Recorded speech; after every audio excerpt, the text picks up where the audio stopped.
Ghaziabad police has solved a Drishyam-style shocking murder mystery. 18 सितंबर 2018 को चंद्रवीर का murder हो गया था, लेकिन ये एक नॉर्मल मर्डर नहीं था। ये एक मूवी से इंस्पायर्ड दृश्यम मूवी की तरह था। चंद्रवीर सिकोड़ गाजियाबाद में रहता था। चंद्रवीर के परिवार में उसकी पत्नी और उसका भाई था, लेकिन चंद्रवीर की वाइफ की काफी तबीयत खराब रहती थी। इस वजह से चंद्रवीर की वाइफ की डेथ हो जाती है और उसके बाद 2015 में चंद्रवीर दूसरी शादी कर लेता है। दूसरी बीवी का नाम सविता था और सविता की एक बेटी भी थी, जिसे चंद्रवीर अपनी बेटी की तरह मानता था। और कुछ दिनों बाद चंद्रवीर और सविता का बेटा भी पैदा होता है। 2018 में चंद्रवीर एक दिन अचानक से गायब हो जाता है और काफी ढूंढने के बाद चंद्रवीर का कुछ पता नहीं चलता। इस वजह से उसके घर वाले, मेनली उसका भाई और उसकी वाइफ, 28 सितंबर 2018 को पुलिस में रिपोर्ट दर्ज कराते हैं, लेकिन काफी पूछताछ और इन्वेस्टिगेशन के बाद भी चंद्रवीर का कुछ पता नहीं चलता और इस वजह से पुलिस इस केस को बंद कर देती है। 4 साल बाद ऐसा क्या होता है कि जो इस केस को रीओपन करना पड़ता है। 4 अप्रैल 2022 को आईपीएस मुनिराज को गाजियाबाद का एसएसपी बनाया जाता है और एसएसपी बनते ही वो सभी अनसॉल्व केस की फाइल मंगवाते हैं और री इन्वेस्टिगेट करने के ऑर्डर्स देते हैं। इस केस की जिम्मेदारी अब्दुल रहमान सिद्दीकी को दी जाती है।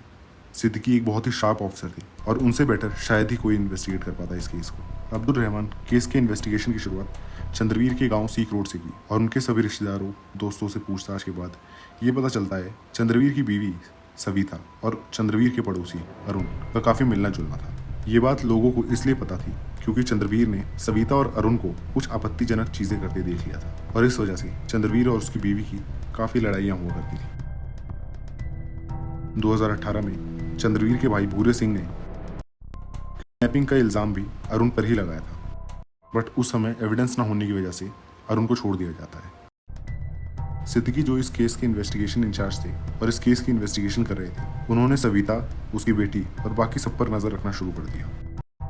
सविता की बेटी एक ब्यूटी पार्लर में काम करती थी। एक दिन इन्हीं पुलिस ऑफिसर ने उसे रास्ते में रोककर पूछताछ करने की कोशिश की, बट लड़की बिना कुछ बताए वहां से चली जाती है।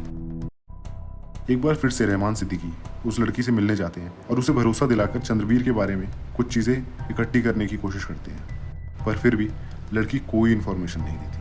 लेकिन एक दिन पुलिस स्टेशन में एक लड़का आता है और पुलिस को बताता है कि चंद्रवीर के गायब होने से जस्ट कुछ दिन पहले चंद्रवीर और सविता की काफ़ी लड़ाई हुई थी और वजह था अरुण और सविता को गाँव के काफ़ी लोगों ने एक दूसरे के साथ आशिकों की तरह घूमते भी देखा था, वो भी जस्ट चंद्रवीर के मर्डर के बाद।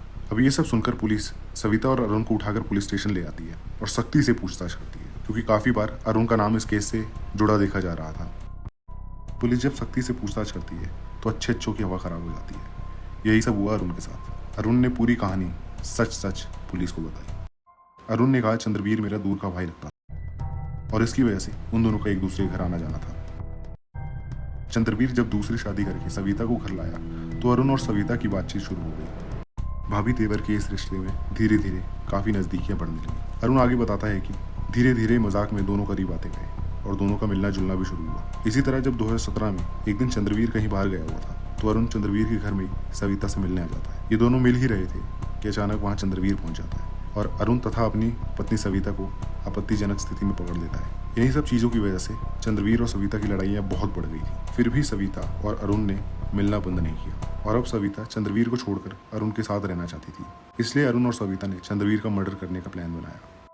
28 सितंबर 2018 की रात में चंद्रवीर अपनी खाट पर सो रहा था, तभी अरुण रात के 1 बजे चुपचाप घर में घुस जाता है। सविता भी जगी होती है। सब कुछ प्लान के हिसाब से ही हो रहा था। बहुत ही शातिर लोग थे। सविता चंद्रवीर के सर के नीचे एक बाल्टी रख देती है और उसके बाद अरुण चंद्रवीर को गोली से मार देता है और जैसे ही गोली सिर के पार जाती है तो सर से खून बहने लगता है और सारा खून बाल्टी में जमा हो जाता है। जब खून टपकना बंद हो जाता है तब सविता उस बाल्टी को लेकर बाहर जाती है और अरुण चंद्रवीर की लाश को अपने कंधे पर उठाकर अपने घर में चले जाता है और चंद्रवीर को अपनी गाय भैंस बांधने वाली जगह पर किए गए 7 से 8 फीट गड्ढे में दफना देता है।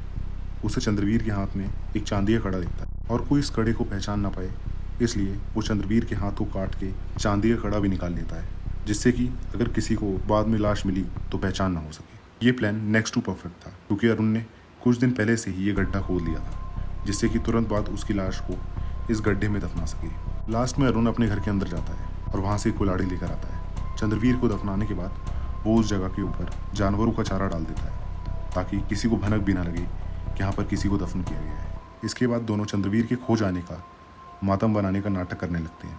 अगले दिन सविता चंद्रवीर के भाई के साथ जाकर पुलिस में एफआईआर करवाती है, जिससे कि उस पर कोई शक ना करे। और देखने वाली बात यह है, जिस जगह पर अरुण ने चंद्रवीर को दफनाया था उस जगह पर अरुण की गाय और भैंस बंधा करती थी। लेकिन बाद में अरुण सेम उसी जगह पर घर बनवाता है और ठीक जहाँ चंद्रवीर की लाश दफनाई थी उस जगह के जस्ट ऊपर वो अपना बेडरूम बनवाता है और वहीं सोता है, वो भी बड़े सुकून से 4 साल तक। अरुण से ये सब सुनने के बाद पुलिस उस जगह जाती है और खुदाई करवाती है और सच में 8 फीट की गहराई के बाद चंद्रवीर की लाश मिलती है। और इसी के साथ पुलिस बाकी चीज़ें जैसे कि बाल्टी जिसमें खून इकट्ठा किया गया था, गन और कुल्हाड़ी भी ढूंढ निकलती है। जब लास्ट में पुलिस इन दोनों से पूछती है कि ये सब करने का आइडिया कहाँ से आया तो अरुण कहता है, मैंने एक फिल्म देखी थी और वो फिल्म है दृश्यम।